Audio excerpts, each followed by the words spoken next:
Victoria Chun's contemptuous smile vanished the instant she saw the military tattoo covering the janitor's forearm. She had just called the decorated combat surgeon worthless, and the names of his fallen soldiers were staring back at her. Before we continue, don't forget to subscribe to the channel, like the video, and comment where in the world you're watching from. Let's go. The words cut through the pristine silence of the executive corridor like a blade through silk. You're just a janitor. What could you possibly know about running a company? Victoria Chun didn't raise her voice. She didn't need to. Her tone carried the kind of cold dismissal that came from years of boardroom victories and corporate conquests. The casual cruelty of someone who had forgotten what it felt like to be looked down upon. Marcus Reed stood perfectly still, his hand frozen on the handle of his industrial mop bucket. The harsh fluorescent lights of the 42nd floor cast everything in an unforgiving glare, turning the polished marble beneath his feet into a mirror that reflected a truth he'd spent 3 years trying to outrun. He was wearing navy blue work coveralls with his name stitched in faded white thread over the chest pocket. His hands, calloused and weathered, gripped the mop handle with the kind of steady pressure that came from muscle memory, from doing the same task over and over until your body moved without thinking. Victoria stood 15 feet away, her designer heels clicking in impatient rhythm against the floor. She was 41 years old and looked like she'd been carved from expensive ice. Her black suit probably cost more than Marcus made in a month, tailored to perfection, every line sharp enough to cut.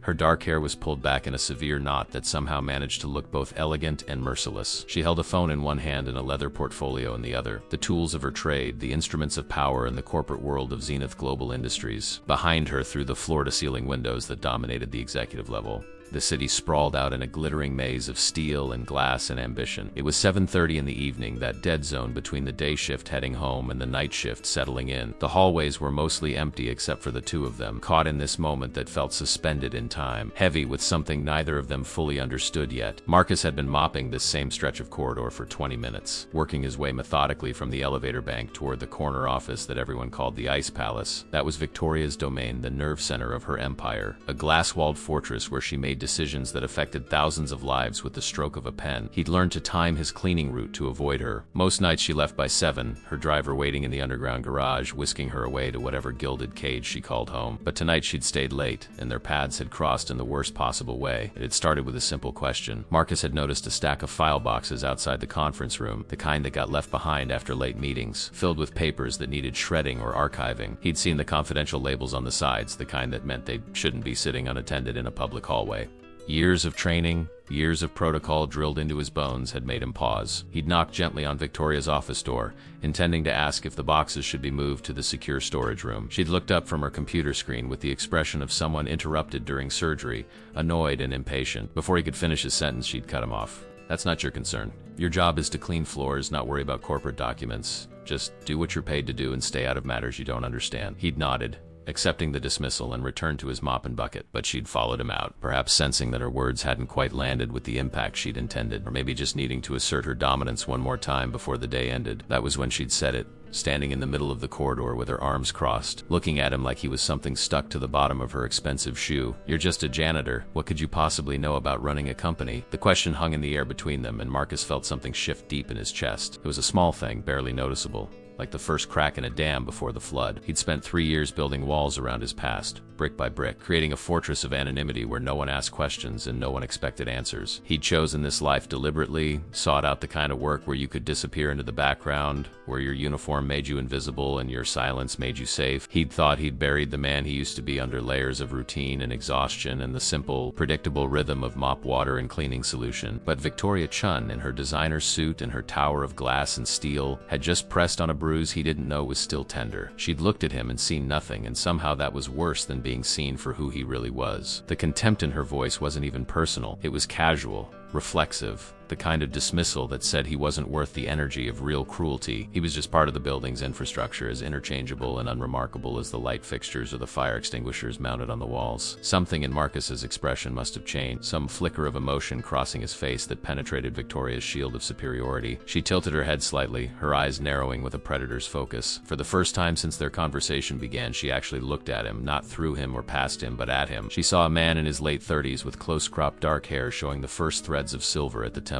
His face was angular, weathered in a way that suggested time spent outdoors in harsh conditions. There was a scar along his left jawline, thin and pale, the kind that came from something sharp and deliberate. His eyes were a startling shade of gray-blue, the color of winter storms. and they held something she couldn't quite identify. Not anger exactly, something deeper and more controlled. "I'm sorry," she said, though her tone suggested she wasn't sorry at all. "Did I offend you? It's just that I have actual problems to deal with tonight. The board meeting tomorrow morning, the merger proposal, the shareholders who think they know better than I do how to run this company. So, forgive me if I don't have time to explain corporate protocol to the cleaning staff." Marcus set down his mop slowly, deliberately, leaning it against the wall with the kind of care that made the simple action feel significant. He straightened up to his full height, which put him a few inches taller than Victoria, even in her heels. When he spoke, his voice was quiet, measured, with an undercurrent of something that made Victoria take an involuntary step backward. "You're right," he said. "I don't know anything about running a company like Zenith Global. I wouldn't know the first thing about hostile takeovers or quarterly earnings or keeping shareholders happy." He paused,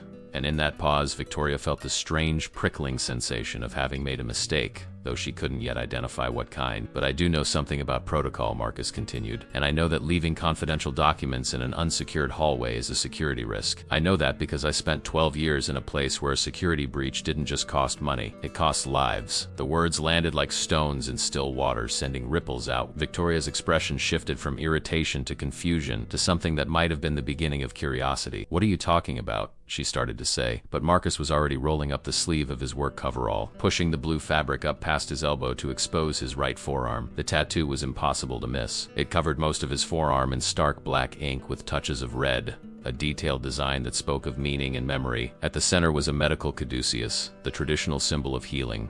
Two serpents winding around a winged staff. But this wasn't a simple medical tattoo. Wrapped around the caduceus were military elements. Dog tags with names and dates too small for Victoria to read from where she stood. The outline of a combat medic's helmet. A pair of hands, one reaching up and one reaching down, meeting in the middle in a gesture that could have been rescue or farewell or both. And at the top, rendered in precise detail, was a red cross with the words "Field Surgeon" written in script beneath it. But it was the bottom of the tattoo that made Victoria's breath catch in her throat. Listed in neat rows, like a memorial wall made of skin and ink, were names, dozens of them, small enough that they filled every available space, turning Marcus's forearm into a living testament to something she couldn't fully comprehend. Some of the names had dates beside them, some had small symbols, a cross, a star, crescent moon, each one representing a life, a story, a moment in time that had been important enough to carry forever. Victoria froze. Her hand, which had been reaching out toward him in some unconscious gesture of disbelief, stopped midair. The portfolio she'd been holding slipped from her other hand and hit the marble floor with a sharp crack that echoed down the empty hallway. Papers scattered across the pristine surface Marcus had just finished cleaning, but neither of them moved to pick them up. They stood there in the sterile glow of the fluorescent lights, CEO and janitor,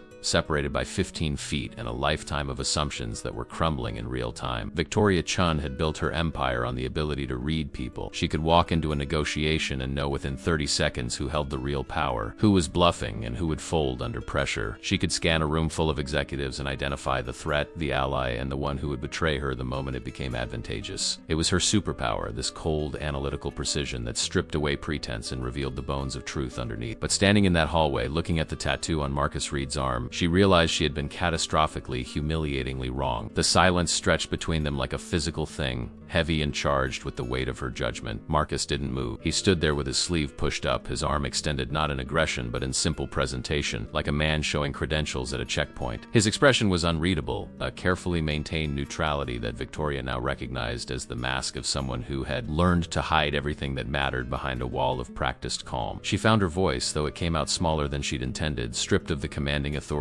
she wielded in boardrooms and conference calls. "You were military," she said, and it wasn't quite a question. It was more like she was testing the words, trying them out to see if they matched the reality unfolding in front of her. "Army," Marcus replied, his voice still that same quiet, measured tone. 12 years. Combat medic first. Then I went back to school on the GI Bill. Medical degree, specialized in emergency trauma surgery. 3 tours overseas, mostly field hospitals, the kind of places where we worked 18-hour shifts and prayed we had enough blood bags to make it through the night. He lowered his arm slowly, rolling the sleeve back down over the tattoo, covering up the testament of names and symbols and the life he'd left behind. The gesture was almost tender, like he was putting something precious back in a safe place where it couldn't be damaged by the harsh light of scrutiny. Victoria watched the fabric slide over the ink, and she felt an irrational urge to ask him to stop, to let her see it again, to let her read all those names and understand what they meant. "The documents," Marcus continued, as if the revelation about his past was just a footnote and they could now return to the mundane business of office protocol, "were sitting in an unsecured hallway. Anyone with a phone could have taken pictures. Anyone with a grudge against Zenith could have walked by and helped themselves to information about your merger. I was trying to prevent a security breach, not overstep my boundaries, but you're right. I'm just a janitor now." It's not my place to worry about things like that anymore." There was no bitterness in his words, no accusation, and somehow that made it worse. Victoria felt something she rarely experienced, a sensation so foreign it took her a moment to identify it. Shame. It burned in her chest, hot and uncomfortable, making her aware of how small she'd been, how casually cruel. She'd dismissed a man without knowing anything about him, had reduced him to his uniform and his mop bucket, had made assumptions based on nothing but her own sense of superiority. "How long have you been working here?" she asked, and even to her own ears the question sounded inadequate. Too little, too late. She was trying to regain her footing, to find some way to salvage the interaction, though she suspected it was already far beyond saving. 3 years, Marcus answered.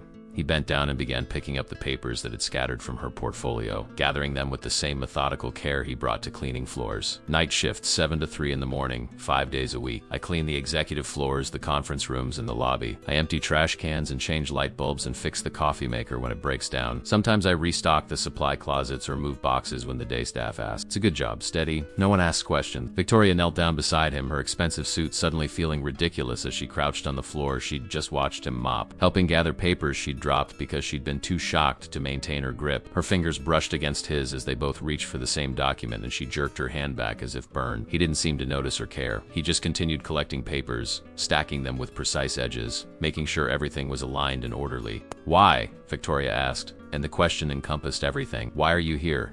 Why did you leave medicine? Why did you choose to be invisible when you clearly had the credentials to be anything else? Why did you let me stand there and insult you without saying a word in your own defense?" Marcus stood up, holding the stack of papers out to her. She took them automatically, clutching them against her chest like a shield. He looked at her directly for the first time since rolling down his sleeve, and she saw something in those storm-colored eyes that made her chest tight. It was grief, old and deep and so carefully contained that it had calcified into something harder than sorrow. It was the look of a man who had seen too much, lost too much, and had decided that the only way to survive was to stop trying to be what he'd been before. "Because I got tired of failing," he said simply. "There's only so many times you can hold someone's hand while they die before you start to wonder if maybe you're the problem. There's only so many names you can add to a list before the weight of it crushes you. So I came home and I found a job where nobody dies on my watch. I push a mop and I empty trash cans, and when my shift is over I go home to my apartment and I sleep without dreaming about blood on my..." The rawness of his honesty hit Victoria like a physical blow. She'd built her entire career on maintaining emotional distance, on never letting anyone see the cracks in her armor. But Marcus Reed had just stripped away every defense she had with nothing but the truth. He wasn't asking for sympathy. He wasn't trying to make her feel guilty. He was just stating facts, the same way he might report that he'd run out of cleaning solution or that the elevator on the north wing needed maintenance. "I'm sorry," Victoria said, and this time she meant it. The apology came from somewhere genuine, somewhere underneath the corporate mask she wore like a second skin. "I had no right to speak to you that way. I made assumptions about who you are based on what you do for a living, and that was wrong. It was beneath me, and you deserve better." Marcus shrugged, a small economical gesture that suggested he'd heard apologies before, and they didn't change anything that mattered. "It's fine, Miss Chun. You're not the first person to look at a janitor and assume there's nothing more to see. Most people don't look at us at all. We're part of the furniture, invisible until something doesn't get cleaned or something goes wrong. It's actually one of the reasons I chose this work. Invisibility is a feature, not a bug." Victoria wanted to argue with him, to tell him that she wasn't most people, that she prided herself on seeing things others missed. But the evidence was standing right in front of her, proof that she'd been as blind as anyone else. She'd looked at Marcus Reed every night for 3 years, had passed him in hallways and seen him emptying trash in conference rooms, and she'd never once wondered about his story. She'd never asked his name, never acknowledged his presence beyond a vague awareness that the floors were always clean and the buildings always maintained. "The merger you mentioned," Marcus said, changing the subject with the smooth efficiency of someone used to redirecting conversations away from uncomfortable territory. "The Kellerman Corporation deal? I saw some of the preliminary briefs when I was cleaning the conference room last week. If you're worried about the board tomorrow, you should know that someone's been making copies of confidential memos. I found them in the recycling bin, the kind that should have been shredded. Either someone's being careless or someone's deliberately leaking information." Victoria's head snapped up, the revelation cutting through her emotional turbulence and triggering the sharp analytical mind that had carried her to the top of the corporate ladder. "What do you mean?" she demanded, her voice taking on the commanding edge she used in crisis situations.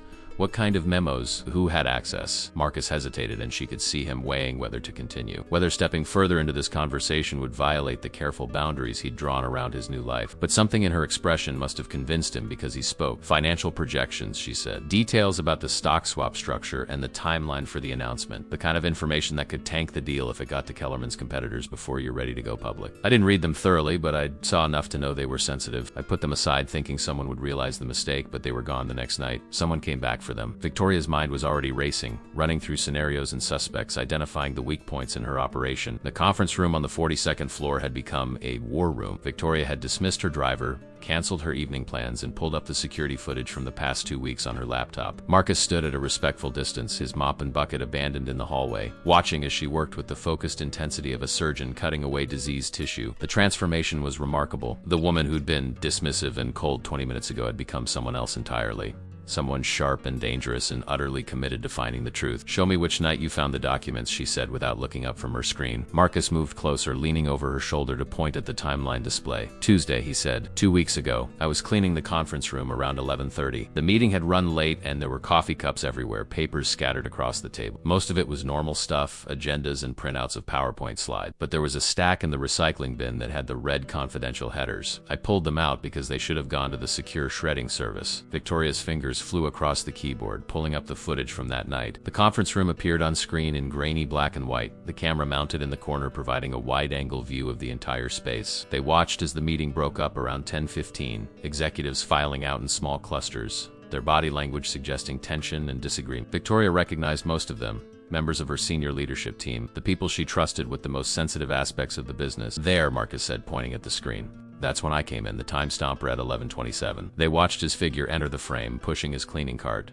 moving with the efficient rhythm of someone who'd done the same task 1,000 times. He gathered coffee cups, wiped down the table, emptied the trash cans. Then he paused at the recycling bin, reached in, and pulled out a stack of papers. Even in the low-quality footage, they could see him examine the headers, see the moment of recognition when he understood what he was holding. "What did you do with them?" Victoria asked. Marcus pointed at the screen again. His recorded self was carrying the papers to the corner of the room, placing them on a side table away from the recycling. "I left them there with a note saying they needed to be shredded. I figured someone would handle it the next day, but when I came back Wednesday night, they were gone." The note was still there, but the documents had vanished. Victoria fast-forwarded through the footage, watching the empty conference room in accelerated time. Hours passed in seconds, the light from the windows shifting from night to morning to afternoon. At 2:30 in the afternoon on Wednesday, a figure entered the room. Victoria hit pause, her jaw tightening as she recognized the person on screen. Robert Masterson, her chief financial officer, a man she'd worked with for 6 years, a man who'd been in her inner circle since she took over as CEO, a man who was currently leading the financial due diligence on the Kellerman merger. They watched as Robert glanced around the empty conference room, his movements quick and furtive. He crossed to the side table, picked up the stack of documents Marcus had left, and tucked them under his arm. Then he pulled out his phone and took several pictures of the papers before sliding them into his briefcase. The whole thing took less than 90 seconds. Walked out of the conference room looking calm and casual, just another executive going about his business. Victoria sat back in her chair, her face pale. "Robert," she said,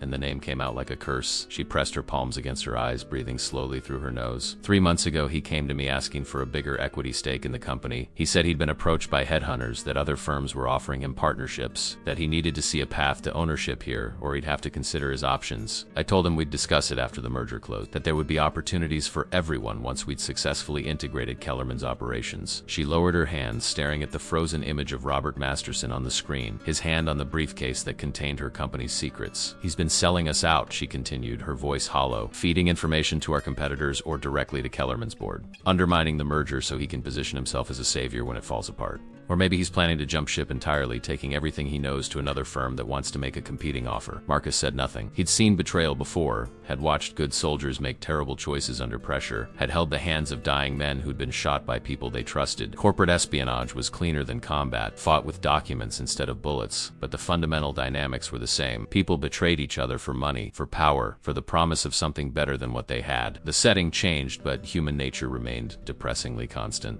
"I have the board meeting in 14 hours, Victoria said, checking her watch. "The vote on the merger happens tomorrow at 9. If Robert's been leaking information, if Kellerman knows our negotiating position, our financial models, our integration plans, then we're walking into that meeting at a massive disadvantage. They could withdraw their offer, or worse, they could restructure the deal in a way that destroys shareholder value. Either way, the board will blame me. They'll say I lost control of my own team, that I can't be trusted to manage a company this size." She stood up abruptly, pacing the length of the conference room like a caged animal. Her heels clicked against the floor in an agitated rhythm. 6 years, she said, more to herself than to Marcus. 6 years I've been building this company, taking it from a regional player to a national powerhouse. The Kellerman merger was supposed to be the crowning achievement, the deal that put us in the same league as the industry giant. And now one of my own people is sabotaging everything because I didn't move fast enough on his equity demand. Marcus watched her pace, recognizing the signs of someone spiraling into panic. He'd seen it in field hospitals when young medics encountered their first mass casualty event, the overwhelming sense that everything was falling apart faster than they could respond. The instinct was to freeze or to flail, to either shut down completely or to start moving frantically without a clear plan. Neither response helped. What saved you in those moments was training, procedure, the ability to break down an impossible situation into manageable steps.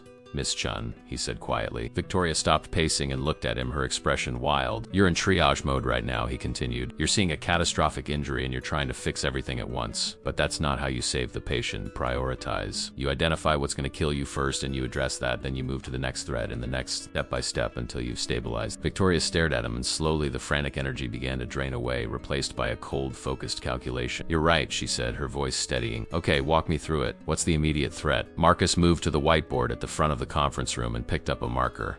In the field, we used to categorize casualties as immediate, delayed, or minimal. Immediate means they die in minutes if you don't act. Delayed means they can survive for hours with basic intervention. Minimal means they'll be fine with or without you. The same principle applies here. He drew 3 columns on the whiteboard. Immediate threat, he said, writing it at the top of the first column. Robert knows you're on to him or he doesn't. If he doesn't know, he's still feeding information out, which means more damage before tomorrow's meeting. If he does know, he might panic and do something desperate like destroying evidence or approaching the board directly with his own version of events. Either way, you need to contain him tonight. Victoria nodded, her executive mind engaging with the tactical framework. I can have IT lock down his access to all systems remotely, email, file servers, everything. Make it look like a routine security update so it doesn't get suspicious. And I'll have my assistant call him with an early morning meeting request for 7 before the board session. That keeps him in my sight until I'm ready to confront him. Marcus wrote her suggestions in the immediate column, then moved to the second.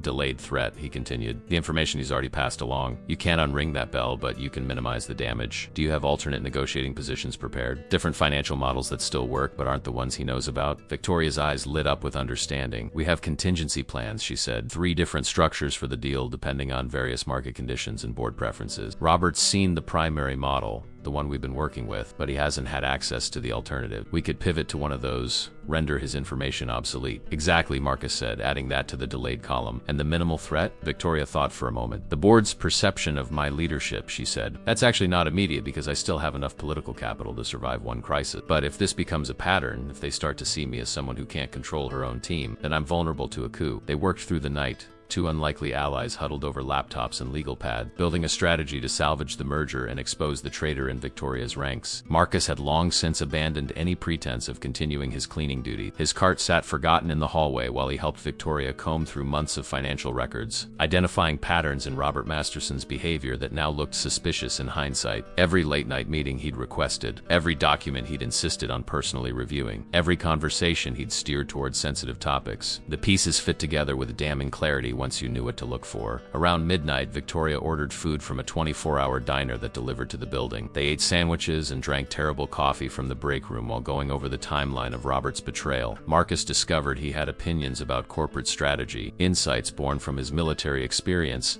that translated surprisingly well to the business world. He talked about intelligence gathering and operational security, about how you protected sensitive information in hostile environments, about the ways people rationalize their own treachery. Victoria listened with the intense focus she usually reserved for board presentations, asking questions, challenging assumptions, building a picture of her enemy's mindset. You're good at this, she said at one point, looking up from a spreadsheet showing irregular patterns in Robert's document access logs. The tactical thinking, the strategic planning, you should be doing more than pushing a mop around executive floors. Marcus smiled, but it was a sad, tired expression that didn't reach his eyes. I did do more, he said quietly. I ran a field hospital in Kandahar with a staff of 23 and a supply chain that broke down every other week. I performed surgery in tents while mortars hit the perimeter. I made life and death decisions about who got treated first and who had to wait and who wasn't going to make it no matter what we did, and then I came home and I couldn't do it anymore. The weight of all those decisions, all those lives, it broke something fundamental inside me. He set down his coffee cup, staring at the dark liquid like it held answers he'd been searching for. So I found work that didn't require me to be responsible for anyone but myself, he continued. I clock in, I do my job, I clock out. Nobody dies because I made the wrong call. Nobody's family gets a flag and a letter because I wasn't fast enough or smart enough or prepared enough. It's a small life, but it's mine, and I can carry it without collapsing under the weight. Victoria felt something twist in her chest, an unfamiliar sensation that took her a moment to identify. Empathy. She'd built her career by being ruthless, by making hard decisions without emotional interference, by treating people as assets to be managed rather than individuals with their own stories and struggles. But Marcus Reed had just laid his soul bare in her conference room. and she couldn't pretend she didn't see the humanity in it. She couldn't dismiss him as just a janitor anymore. That door had closed the moment he'd shown her his tattoo, and there was no going back to the comfortable hierarchy where she was the CEO and he was invisible. "For what it's worth," she said carefully, "I think you're still making life and death decisions. Maybe not in the same way, but tonight you saved this company.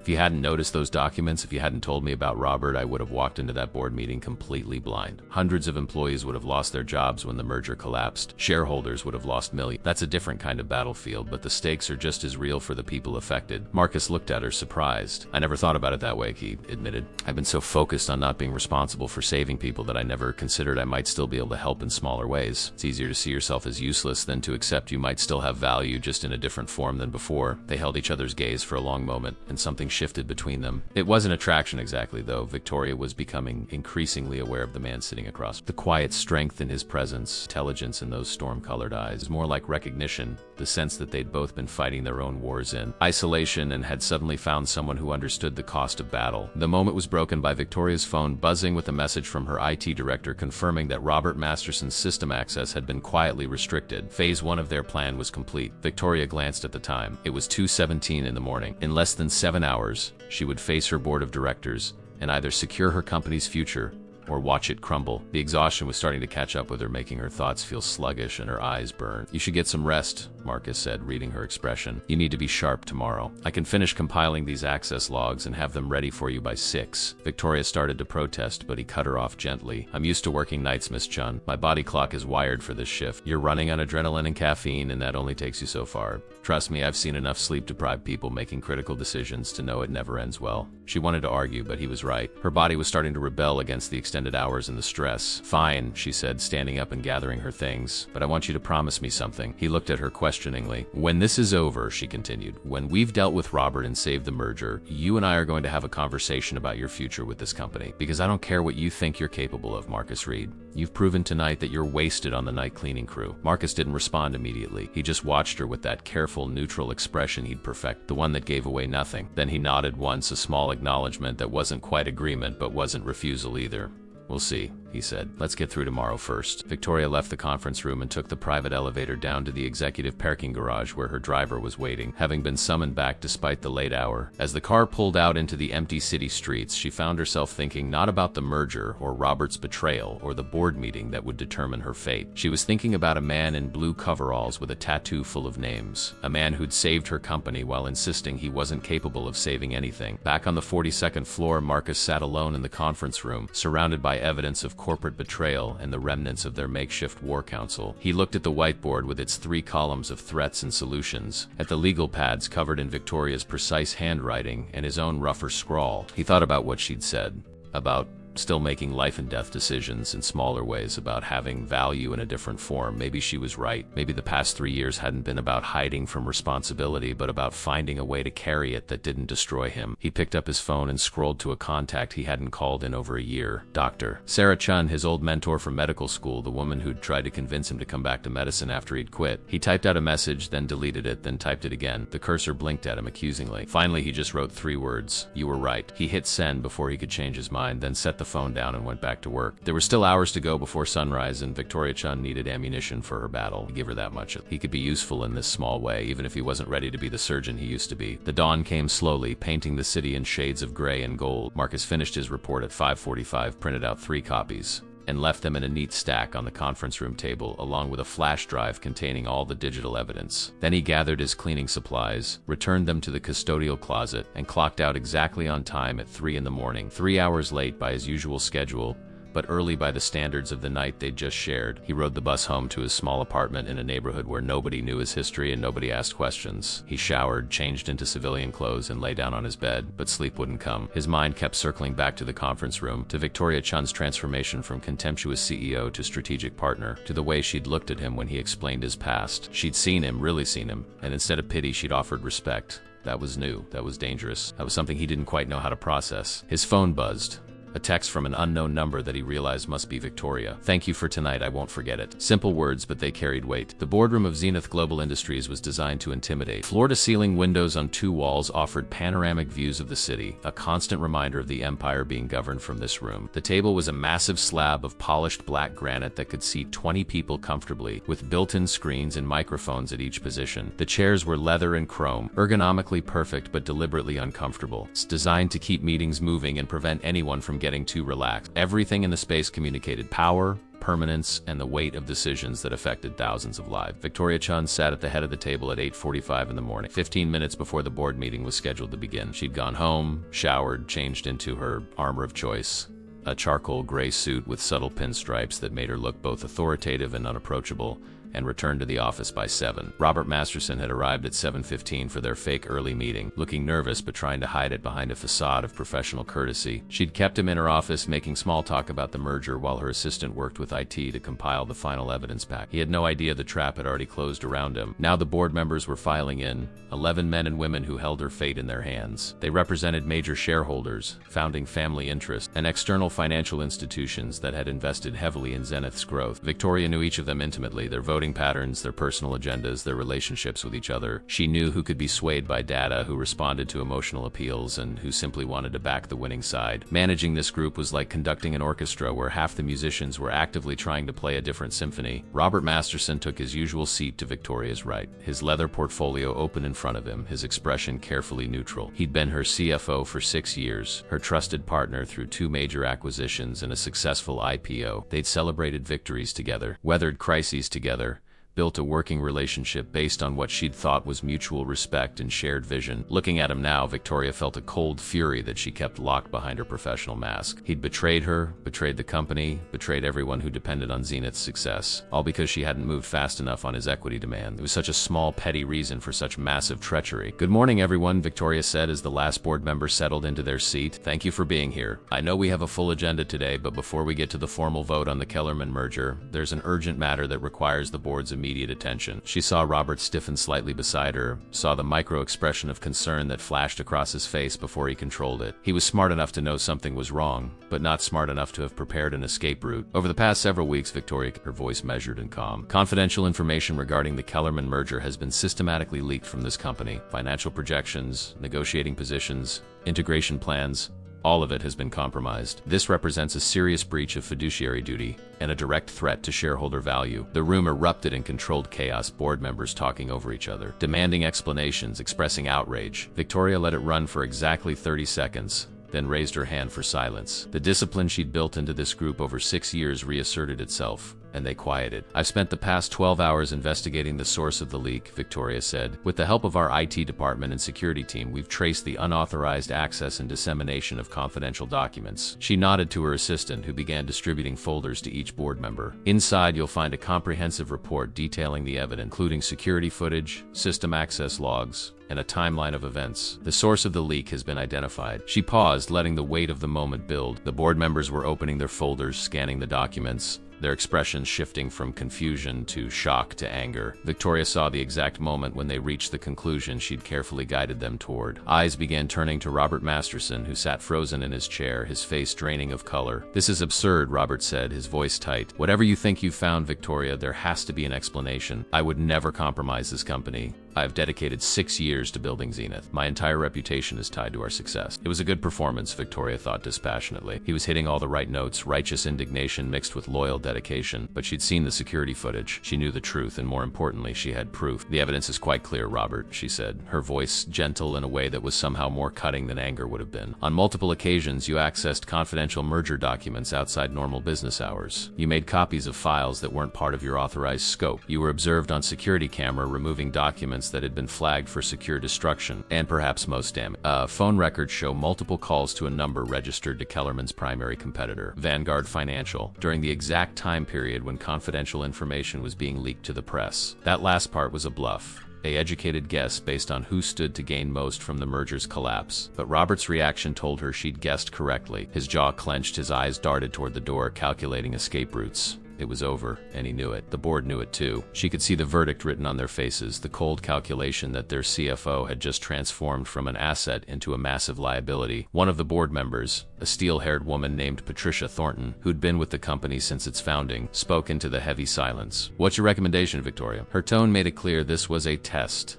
a measure of whether their CEO could handle a crisis with appropriate ruthlessness. Victoria didn't hesitate. Immediate termination for cause, forfeiture of all unvested equity and bonus compensation, and referral to federal prosecutors for potential charges of corporate espionage and breach of fiduciary duty. "We send a clear message that this behavior will not be tolerated, and we protect the company from further damage." The vote was unanimous. Robert Masterson was escorted from the boardroom by security within minutes. His access badges deactivated, his personal items to be packed and shipped to him under supervision. He didn't fight, didn't protest beyond that initial denial. He just walked out with his head down, a man who'd gambled everything on a play for more power and lost spectacularly. Victoria watched him go and felt nothing but a cold satisfaction. She'd neutralized the immediate threat. Now came the harder part. Regarding the Kellerman merger, Victoria continued once Robert was gone. "We need to acknowledge that our negotiating position has been compromised. However, I've prepared alternative deal structures that address our core objectives while rendering the leaked information obsolete." She spent the next hour walking the board through contingency plans, showing them how they could pivot the merger terms in ways that actually improved their position. It was masterful work, the kind of strategic thinking that had made her CEO in the first place, and she could see the board members' confidence in her leadership being restored in real time. The vote to proceed with the modified merger terms passed 10-1, with only one dissenting voice from a board member who'd been skeptical of the deal from the start. Victoria had won. She'd taken a potentially catastrophic crisis and turned it into a demonstration of her capability under pressure. As the meeting broke up and board members filed out, several stopped to quietly congratulate her on her handling of the situation. Patricia Thornton was the last to leave. She paused at the door, looking back at Victoria with an appraising expression. "That was impressive crisis management," Patricia said. "Quick, decisive, and strategically sound.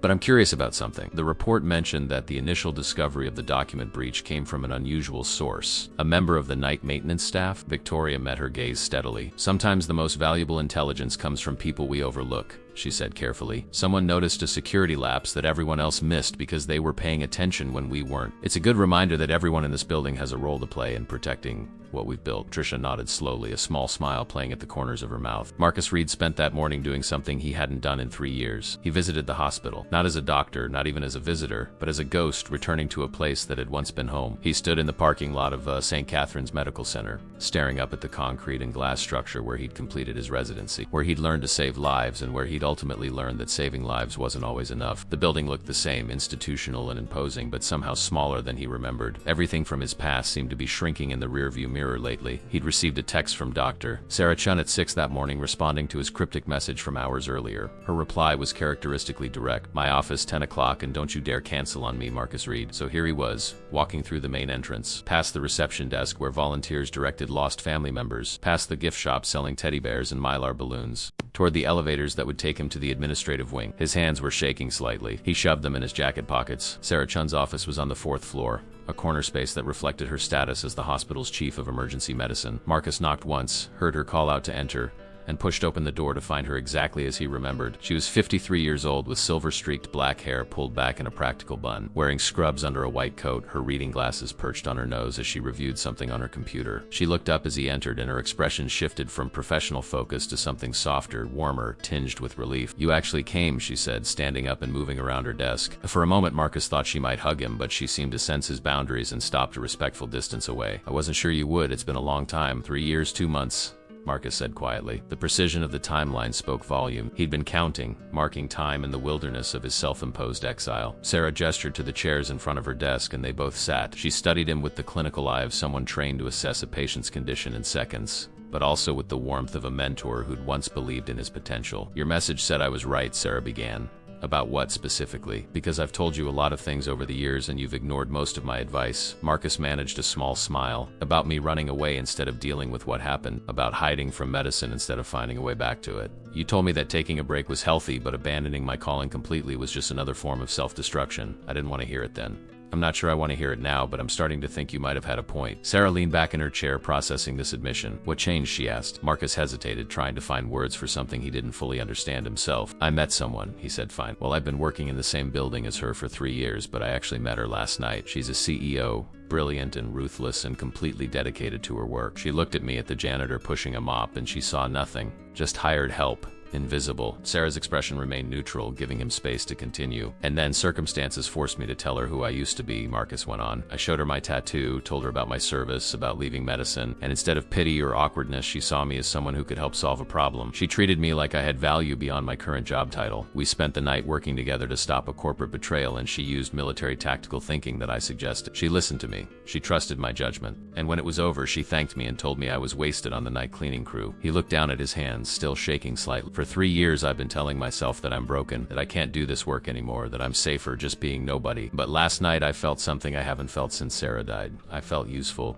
I felt like maybe there's still some part of the person I used to be that isn't completely destroyed. Sarah was quiet for a long moment, letting his words settle. Then she spoke, her voice gentle but firm. You were never broken, Marcus. You were grieving. There's a difference. Your wife died of cancer despite everything you knew, everything you'd learned, all your skill and training. That kind of helplessness, especially for someone like you who's spent his entire adult life being the person who fixes things, it's devastating. But it doesn't mean you lost your ability to heal. It means you're human. Marcus felt his throat tighten. I couldn't save her, he whispered. I knew what was happening. I understood the pathology. I could recite the treatment protocols and the statistical outcomes, and none of it mattered. I watched her die over 6 months. Getting weaker every day, and I couldn't do anything except hold her hand and lie to her about how it was going to be okay. Sarah leaned forward, her elbows on her desk. You did the most important thing you could do, she said. Stayed. You didn't run from her pain because it was too hard to witness. You were there, present and loving, until the very end. That took more courage than any surgery you've ever performed. The words hit something deep in Marcus's chest, a knot of guilt and grief that had been wound so tight for so long that he'd forgotten it could ever loosen. He felt tears prick at his eyes and blinked them back angrily. I don't know if I can come back, he said. I don't know if I have the strength to walk into an OR again, to hold that kind of responsibility, to risk failing someone the way I failed her. You didn't fail her, Sarah said firmly.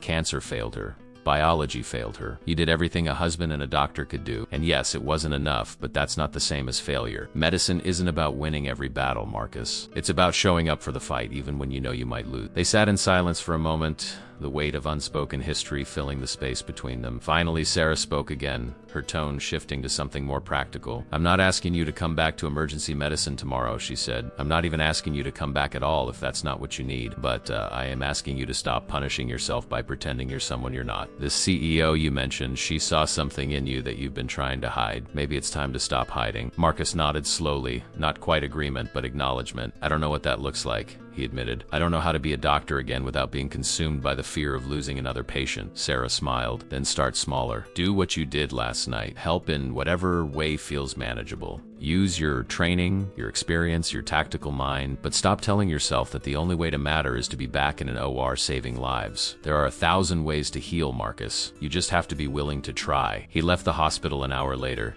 his head spinning with possibilities and doubts in equal measure. Sarah had given him a referral to a therapist who specialized in treating healthcare workers with PTSD and survivor's guilt. She'd also mentioned, almost casually, that the hospital's new community outreach program was looking for consultants to help train first responders in trauma care. No pressure, she'd said, but if you want to dip a toe back in the water without diving into the deep end, it might be worth considering. Marcus walked through the city in a daze, his phone buzzing periodically with messages he didn't check. The morning had turned into early afternoon, sunlight filtering through the buildings and painting everything in shades of gold. He found himself at a small park, one of those pocket green spaces that existed as breathing room in the urban landscape, and sat on a bench. He pulled out his phone and finally looked at the message. Most were automated notifications, but one was from Victoria. The board meeting went well. Crisis averted. I owe you more than I can say. Can we talk? He stared at the message for a long time, his thumb hovering over the keyboard. Part of him wanted to ignore it, to retreat back into the safe anonymity of his custodial work, to pretend that last night had been an aberration rather than a turning point. But Sarah's words echoed in his mind. Stop hiding. Stop punishing yourself. Start smaller. Typed out a reply. Glad it worked out. Yes, we can talk. When and where? The response came back almost immediately. Tonight, same place, same time. But this time it's not about work. It's about you and me and what comes next. Marcus felt something shift in his chest, a combination of anxiety and anticipation that he recognized as the feeling of standing at a threshold. 42nd floor looked different at 7:30 that evening. The harsh fluorescent lights had been dimmed, replaced by the softer glow of desk lamps and the ambient light filtering through the windows from the city below. Marcus arrived wearing civilian clothes instead of his work coveralls, jeans and a button-down shirt that made him look less like the custodial staff and more like someone who belonged in these executive spaces. He felt exposed without the uniform, without the protective camouflage of his work identity. Victoria had texted him the door code to bypass security, a small intimacy that felt significant. He found her in the conference room where they'd spent the previous night plotting strategy. She'd changed out of her severe business suit and was wearing dark slacks and a cream-colored sweater, her hair down for the first time since he'd known her. The transformation was startling. She looked younger, softer, more approachable. The armor had been set aside, at least temporarily, and the woman underneath was both more vulnerable and more beautiful than the CEO persona suggested. She was standing at the windows, silhouetted against the glittering cityscape, and she turned when she heard him enter. "You came," she said, and there was relief in her voice. "I wasn't entirely sure you would." Marcus closed the door behind him, suddenly aware of how alone they were.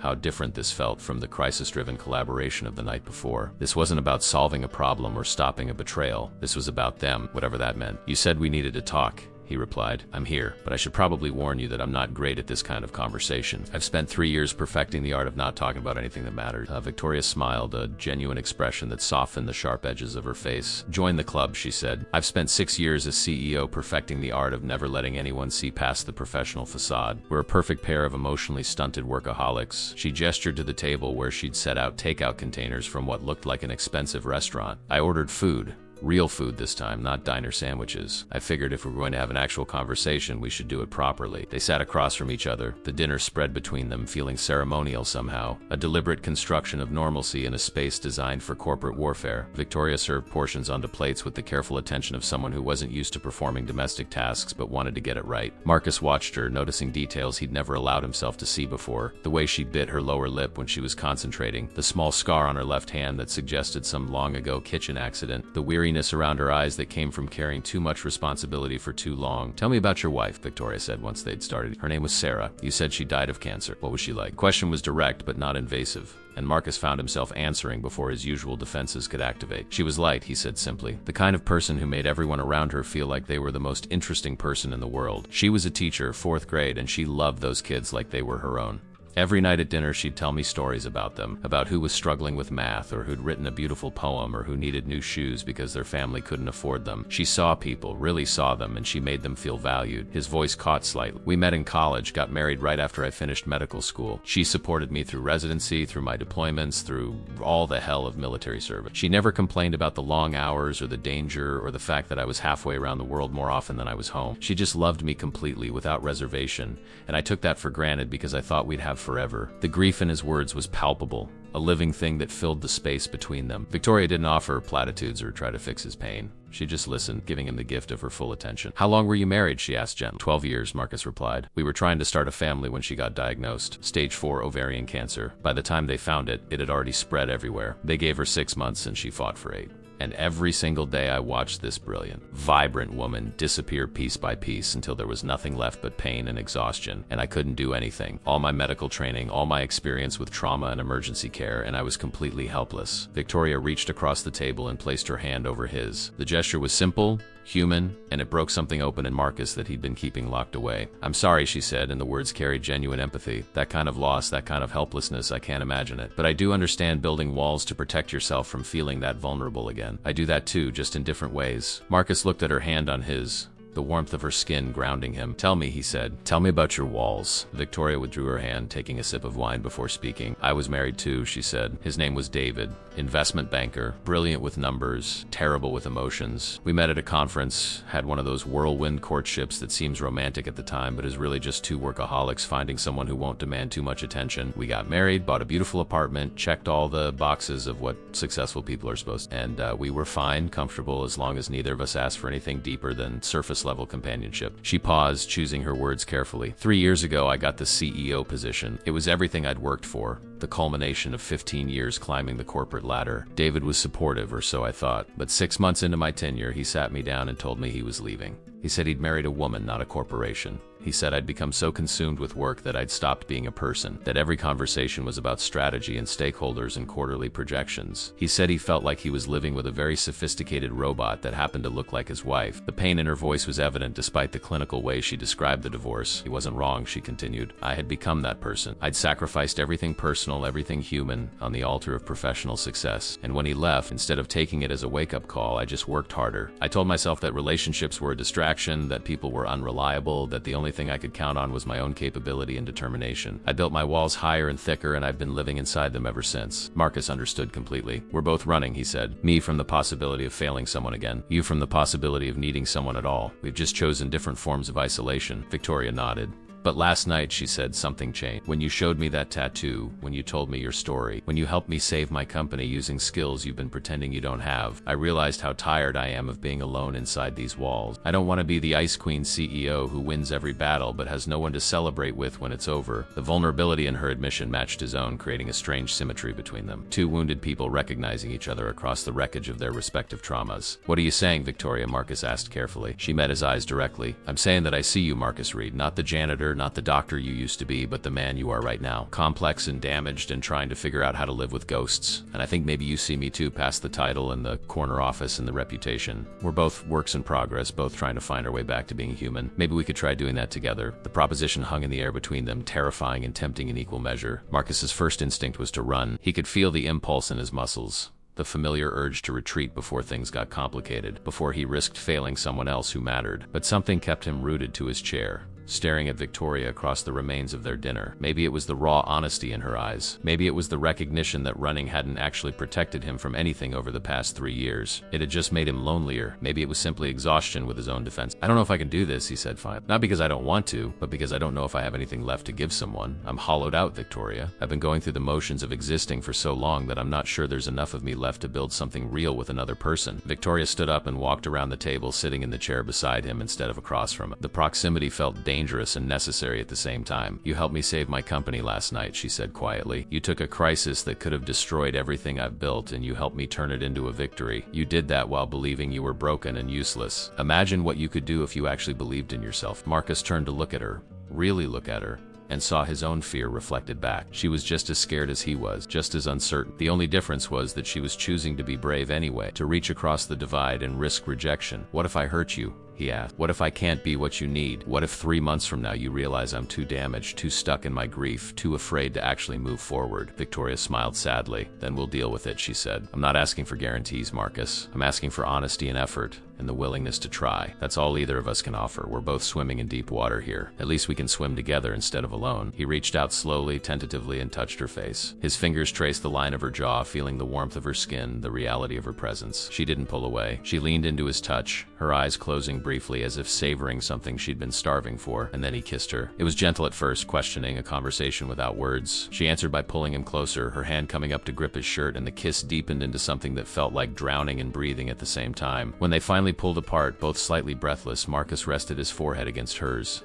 Okay, he whispered. Okay, let's try. But you have to promise me something. If I'm drowning, if the ghosts get too heavy, you'll tell me. You won't just silently suffer while I pull you down with me. Victoria nodded. Same promise goes both ways, she said. If I retreat into work mode, if I start building walls again, you call me on it. We're either doing this honestly or not at all. They spent the rest of the evening talking, not about strategy or corporate betrayal or past traumas, but about smaller things. Books they'd read, movies they loved, the peculiar comfort of a perfect cup of coffee, the way the city looked from high up at night. They were learning each other in the mundane details that actually mattered, the small building blocks of intimacy that couldn't be rushed or manufactured. Around 11, Victoria's phone buzzed with an urgent message from her assistant. There was a problem with the Kellerman merger documentation, some clause that needed her immediate review before morning. I'm sorry, she said, frustration evident in her voice. This is exactly what David complained about. Work always intrudes, always takes priority. Marcus stood up, gathering the empty takeout containers. Then go deal with it, he said simply. I'm not, David. I understand that your work is important, that people depend on you. I spent 12 years in the military, Victoria. I know what it's like to have duty interrupt your life. Just promise me we'll pick this up again, soon. She kissed him quickly, gratefully, and promised. Over the next 2 weeks, they built something fragile and strained. Marcus continued working his night shift, but now Victoria often stayed late, finding excuses to be in the building when he was there. They'd meet in empty conference rooms or on the rooftop terrace that employees rarely used, stealing time together in the margins of their respective worlds. And they talked about everything. everything and nothing. She told him about the pressures of being a female CEO in a male-dominated industry, about the constant vigilance required to maintain respect and authority. He told her about his military service, about the soldiers he'd saved and the ones he couldn't, about the guilt that came with surviving when so many others hadn't. But their relationship existed in a bubble separate from the reality of the building around them. They hadn't told anyone. Victoria worried about how it would look, the CEO dating a janitor,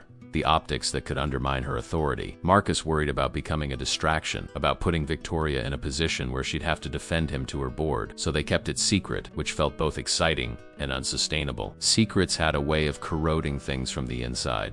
The bubble burst on a Tuesday night. Marcus was cleaning the executive floor, working his way through the offices with his usual efficiency, when he heard raised voices coming from Victoria's office. He recognized her voice and one other, a man who sounded angry and aggressive. Every instinct told him to keep moving, to respect her privacy and let her handle her own business. But something in the tone and the edge of the man's voice made him pause. He set down his cleaning supplies and moved closer to her door, which was slightly ajar. "You're making a mistake, Victoria," the man was saying. Marcus recognized the voice now. Gerald Hutchins, one of the board members, a man with significant influence among the shareholders. "The Kellerman merger is going to fail, and when it does, the board will hold you responsible. Some of us think it's time for new leadership, someone who isn't so emotionally compromised." Victoria's response was cold and controlled. "I don't know what you're implying, Gerald, but I suggest you be very careful with your next words." "I'm implying that you've been distracted," Gerald continued. His tone was condescending, the voice of a man who believed he held power. "People have noticed changes in your behavior. Late nights in the office when you should be at home, questions about your judgment. Some of us are concerned that you're not fit to lead this company through a critical period. You need to step aside voluntarily before we're forced to make this ugly." Marcus felt his hands clench into fists. This was a power play,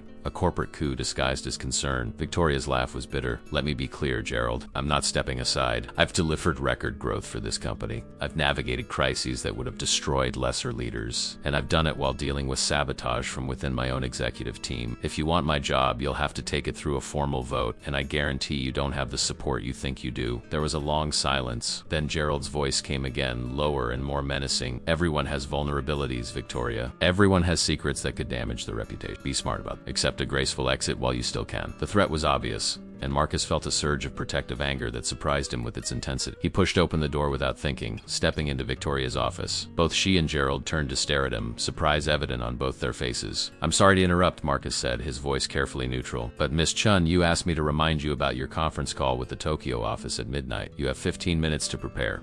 It was a complete fabrication, but Victoria's eyes flickered with understanding. She stood up, her posture radiating dismissal. "Thank you for reminding me. Gerald, we'll have to continue this conversation another time. I have international obligations that can't wait." Gerald Hutchins looked between Victoria and Marcus, his expression shifting from surprise to calculation. He was a predator sensing weakness, and he'd just been handed ammunition he hadn't expected. "The janitor," he said slowly, his voice dripping with disdain. "How convenient that your help is so attentive to your schedule. Tell me, Victoria, does he handle all your personal affairs with such dedication?" The insinuation was clear and ugly. Marcus felt his jaw tighten, but Victoria's response was ice-cold perfection. "Marcus is one of the most observant members of our staff," she said evenly. "He noticed the security breach that led to Robert Masterson's exposure. Perhaps if more people paid attention to what's happening in this building instead of plotting political maneuvers, we'd all be better off. Now, if you'll excuse me, I have actual work to do." Gerald stood slowly, straightening his suit jacket. "This isn't over," he said.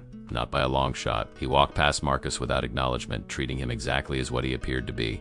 Invisible hired help beneath his notice. The moment the door closed behind Gerald, Victoria sank into her chair, the carefully maintained composure crumbling. Her hands were shaking. Marcus moved to her side immediately, kneeling beside her chair. "Are you okay?" he asked quietly. She nodded, then shook her head, then laughed without humor. "I don't know," she admitted. "He's going to use this against me. He's going to tell the board that I'm having an inappropriate relationship with an employee, that I've lost my objectivity, that I'm unfit to lead. It doesn't matter if it's true or not.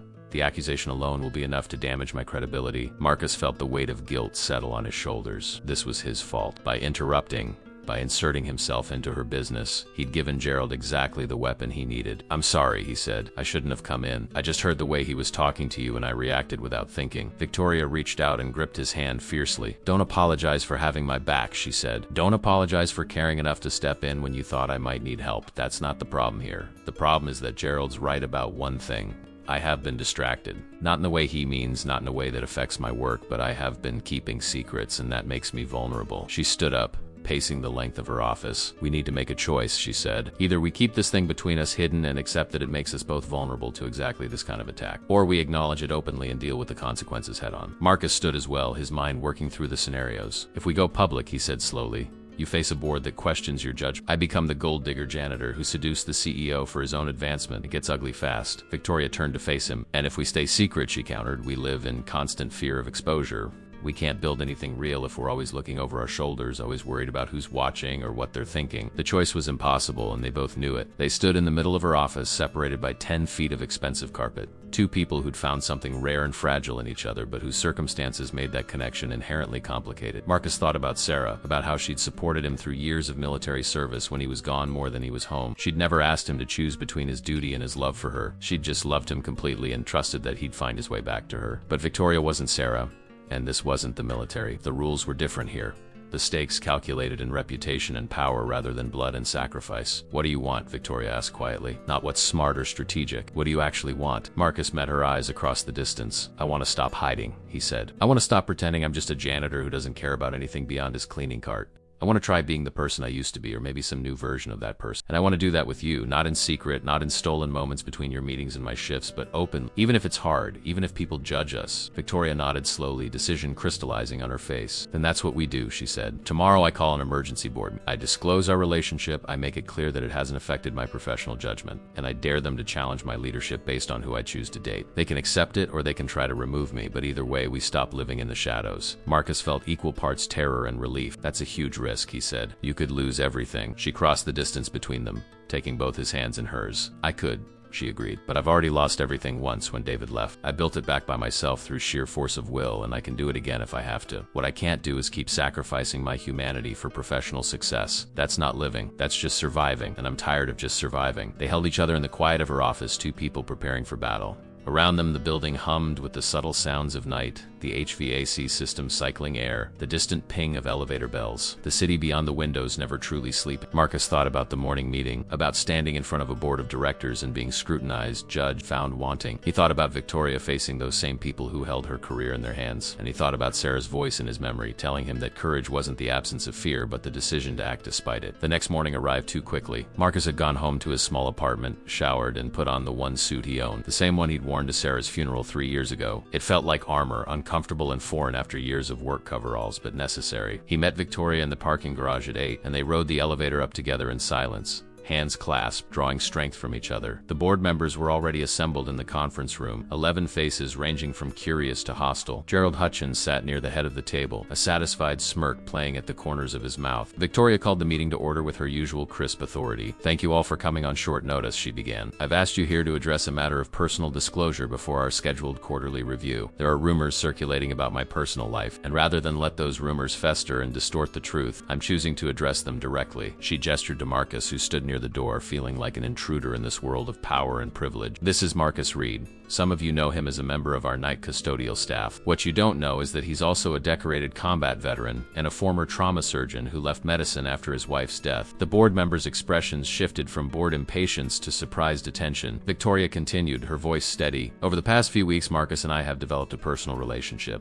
It began when he identified the security breach that led to Robert Masterson's exposure. His tactical thinking and strategic insight helped me save this company from a potentially catastrophic leak. Since then, we've been seeing each other, and I'm disclosing this relationship now because I believe in transparency with this board and because I refuse to have my personal life used as a weapon against my professional competence. Gerald Hutchins leaned forward, his voice sharp. You're dating a janitor, he said flatly. You understand how that looks, Victoria?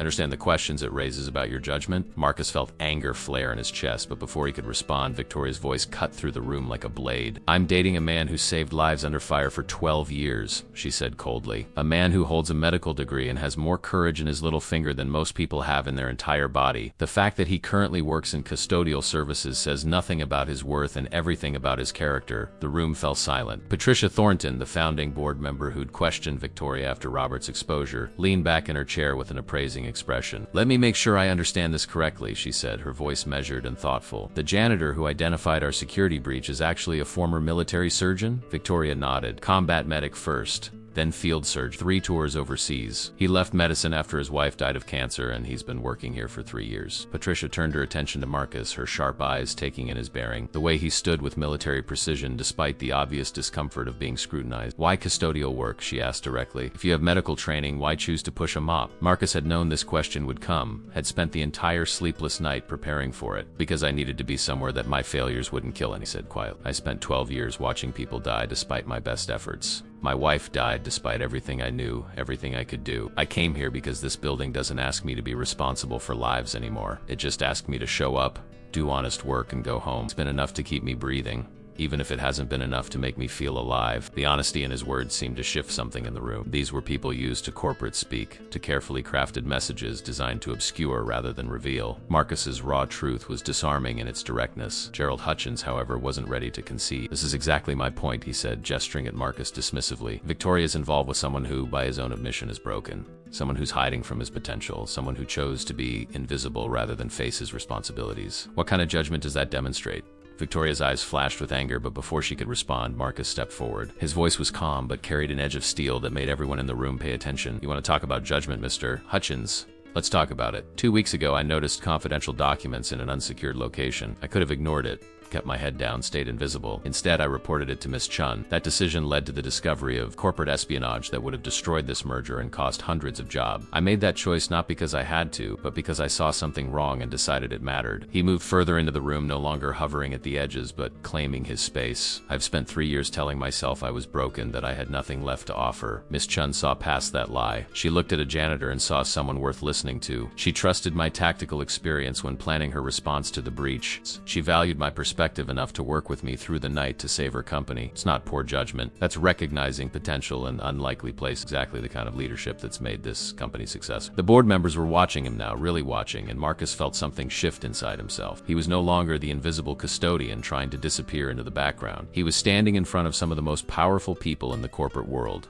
defending the woman he cared about and defending himself. It was terrifying and liberating in equal measure. "As for being broken," he continued, his voice softening slightly, "I won't pretend I don't carry damage. I do, but I'm working on it. Seeing a therapist, considering returning to medicine in some capacity. Miss Chun didn't fix me, but she reminded me that being damaged doesn't mean being worthless. That's a lesson I needed to learn." Patricia Thornton spoke into the silence that followed. "I've been on this board for 23 years, she said. I've seen a lot of CEOs come and go. Some were brilliant strategists who couldn't handle people. Some were charismatic leaders who couldn't handle numbers. Victoria is that rare combination of both. She's delivered results consistently, handled crises with grace, and built this company into something remarkable. Her personal life, as long as it doesn't interfere with her professional obligations, is none of our business." She looked at Gerald Hutchins directly. "Unless you have evidence that this relationship has compromised Victoria's leadership or damaged the company in some measurable way, I suggest we move on to actual business matters." Gerald's face reddened, but he had no response. The board took an informal vote, and only 2 members sided with Gerald's position that Victoria's relationship represented a judgment issue. 9 members, led by Patricia, made it clear they supported Victoria's continued leadership. The attempted coup collapsed before it could gain momentum. After the meeting, as board members filed out, several stopped to speak quietly with Victoria, expressing their support. Marcus waited near the windows, watching the city below and processing what had just happened. He'd stood in front of the board and told his truth, defended Victoria and himself, and survived the scrutiny. More than survived, he'd felt something he hadn't experienced in 3 years. He'd felt purposeful. Patricia Thornton was the last to leave. She paused in front of Marcus, studying him with those sharp, evaluating eyes. "My late husband was a Marine," she said. "Came back from Vietnam with PTSD that he struggled with for the rest of his life. He understood about carrying damage and trying to find a way to live with it. I think he would have liked you, Mr. Reed." She turned to Victoria. "Don't make me regret supporting you on this," she said, but there was warmth in her voice. "And for what it's worth, I think this one might be good for you. You've been wound too tight for too long. Maybe someone who understands about carrying heavy things is exactly what you need." She left, and Marcus and Victoria were alone in the conference room, the battlefield where they'd just fought for their right to be together. Victoria walked over to him, and without a word, he pulled her into his arms. They held each other for a long moment, letting the adrenaline and fear drain away. "I can't believe you did that," Victoria whispered against his shoulder. "Stood up in front of the board and defended us." "I can't believe you stood up and told them the truth about your relationship with a janitor," Marcus replied. "That took more courage than anything I did." They pulled apart slightly, looking at each other. "So what happens now?" Victoria asked. Marcus thought about the question, about all the paths suddenly open in front of him. "Sarah Chun called this morning," he said. "The hospital's community outreach program I mentioned. They want me to consult on trauma training for first responders. Part-time, low pressure, using my experience without throwing me back into the deep end. I think I'm going to say yes. Victoria's face lit up with genuine joy. Marcus, that's wonderful. That's exactly the kind of step you need. What about your job here? She asked carefully. I gave my notice this morning before the board meeting, he admitted. It seemed like the right time to move on. I've been hiding here for 3 years and I'm ready to stop hiding. Plus, dating the CEO while being on her custodial staff was always going to be complicated.